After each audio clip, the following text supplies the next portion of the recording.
दोस्तों आज हम बात करने जा रहे हैं मिस्र की एक ऐसी मलका यानी क्लोपेट्रा के बारे में जिसने एक तवील मुद्दत तक बड़ी शान और शौकत से मिस्र पर हुकूमत की। लेकिन दोस्तों हैरानी की बात यह है कि क्लोपेट्रा के मशहूर होने की वजह इसकी खूबसूरती नहीं बल्कि इसकी जिंदगी के कई दूसरे पहलू हैं। इस मलका ने जहां एक तरफ अपने दो सगे भाइयों से शादी की तो वहीं दूसरी तरफ मौका मिलने पर इन्हीं दो सगे भाइयों को कत्ल भी करवा दिया जिनसे इसने शादी की थी। इतना ही नहीं, मिस्र की इस हसीन मलका ने अपनी जिंदगी में ऐसे ऐसे काम किए कि जिनको सुनकर आप कानों पर हाथ रख लेंगे। आज 2000 साल गुजरने के बाद भी लोग इसकी तारीख में दिलचस्पी रखते हैं। इसका अंदाजा आप इस बात से भी लगा सकते हैं कि 1963 में बनाई गई इनकी जिंदगी पर फिल्म उस वक्त तक की दुनिया की सबसे महंगी मूवी साबित हुई थी। ये कहानी उस वक्त की है 323 कबल मसीह दुनिया के सबसे बड़े हुक्मरानों में से सिकंदर आजम की मौत हुई। सिकंदर आजम की मौत के बाद क्योंकि इसका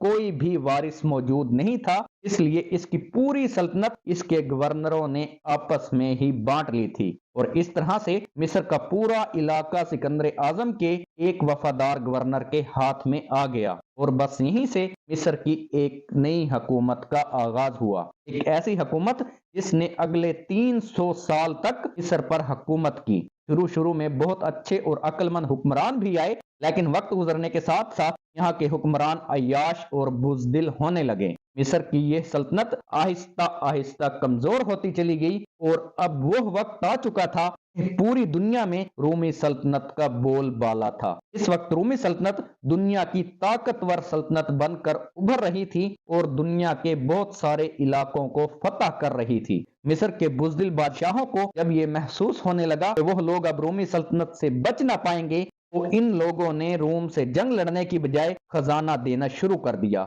और माल और दौलत दिखाकर उन्हें इस बात पर राजी कर लिया कि वो कभी भी हमारे ऊपर हमला न करें। इस तरह वो लोग अपनी हिफाजत करते रहे। लेकिन दोस्तों इस तरह से भले ही मिस्री सल्तनत की हिफाजत तो होती रही लेकिन आहिस्ता आहिस्ता वो हद से ज्यादा कर्जे में डूब गए। मुअर्रिखीन लिखते हैं जिस वक्त क्लोपेट्रा का बाप गद्दी पर बैठा उस वक्त तक ये सल्तनत बहुत ज्यादा कर्जे में डूब चुकी थी। क्लोपेट्रा के बाप की मौत के बाद इसकी बड़ी बेटी यानी क्लोपेट्रा और इसका छोटा भाई जिसका नाम मेटालोमी 13 था वह दोनों मिस्री सल्तनत के वारिस बने। यानी इसके बाद इन दोनों ने आपस में शादी कर ली। दोस्तों दोनों सगे बहन भाई की शादी के बारे में सुनकर हैरान होने की बात नहीं है क्योंकि भले ही ये आज के दौर में एक हैरान कर देने वाली बात है लेकिन उस दौर में ये मिस्र की तहजीब में एक जायज काम समझा जाता था। यानी एक सही और अच्छा काम समझा जाता था। इस काम को अक्सर अपनी सल्तनत बचाने के लिए किया जाता था ताकि सल्तनत शादी की वजह से किसी दूसरे इंसान के हाथ में ना जा सके। दोस्तों इन दोनों बहन भाइयों की शादी कुछ दिनों तक तो बहुत अच्छी तरह चलती रही लेकिन आहिस्ता आहिस्ता इन दोनों के दरमियान झगड़ा शुरू हो गया। इन दोनों के झगड़े ने आहिस्ता आहिस्ता ऐसा रूप लिया कि एक वक्त ऐसा भी आया जब क्लोपेट्रा को अपने छोटे भाई से जान बचाने की खातिर मिस्र छोड़कर सीरिया की तरफ भागना पड़ा। इत्तफाक से इन्हीं दिनों में रूमी सल्तनत के दो सिपा सलारों में आपस में लड़ाई चल रही थी जिनमें एक का नाम पोम्पई था और दूसरे का नाम जोलिस सीजर था। रूमी सल्तनत की इस जंग में पोम्पई की हार हुई और वो भागता हुआ मिस्र पहुंच गया। मिस्र पहुंचकर उसने क्लोपेट्रा के भाई से दरखास्त की कि वो इसकी जान बचाए। क्लोपेट्रा के भाई ने जान बचाने के बजाय इसे कत्ल करवा दिया। वहीं दूसरी तरफ जोलिस सीजर भी पोम्पई का पीछा करते हुए मिस्र पहुंच गया। मिस्र पहुंचकर जब उसे मालूम हुआ पोम्पई कत्ल हो चुका है उसे बहुत ज्यादा खुशी हुई और इसी खुशी में उसने कुछ दिन मिस्र में रहने का फैसला किया। दूसरी तरफ सीरिया में छुपती छिपाती क्लोपेट्रा को जब इस बात की खबर हुई कि रोम का गवर्नर मिस्र के महल में आया हुआ है तो उसने फौरन एक प्लान बनाया और क्लोपेट्रा छुपती छुपाती किसी तरह महल के उस कमरे में दाखिल होने में कामयाब हो गई जिसमें वह ताकतवर गवर्नर ठहरा हुआ था। क्लोपेट्रा पर गवर्नर की पहली नजर पड़ी तो वही हुआ जो क्लोपेट्रा चाहती थी। जोलिस सीजर पहली नजर में ही क्लोपेट्रा का दीवाना हो गया और इसके लिए कुछ भी करने के लिए तैयार हो गया। लिहाजा क्लोपेट्रा ने अपने आप को जूलियस सीजर के हवाले करने से पहले मिस्र का तख्त हासिल करने की शर्त रखी। इसकी वजह से जूलियस सीजर ने भी क्लोपेट्रा को इस बात का यकीन दिलाया कि वो उसे हर हाल में मिस्र की मलका बनाकर रहेगा। जब क्लोपेट्रा और गवर्नर के इस गठजोड़ के बारे में इसके भाई तक खबर पहुंची तो इसने फौरन इन दोनों के खिलाफ ऐलान जंग कर दिया और ये हुक्म जारी किया कि क्लोपेट्रा और जूलियस सीजर को हर हाल में कत्ल कर दिया जाए। लेकिन दोस्तों, भला मिस्र जैसी इतनी कमजोर सल्तनत का हुक्मरान रोम जैसे मजबूत सल्तनत के गवर्नर से कैसे मुकाबला कर सकता था? इसलिए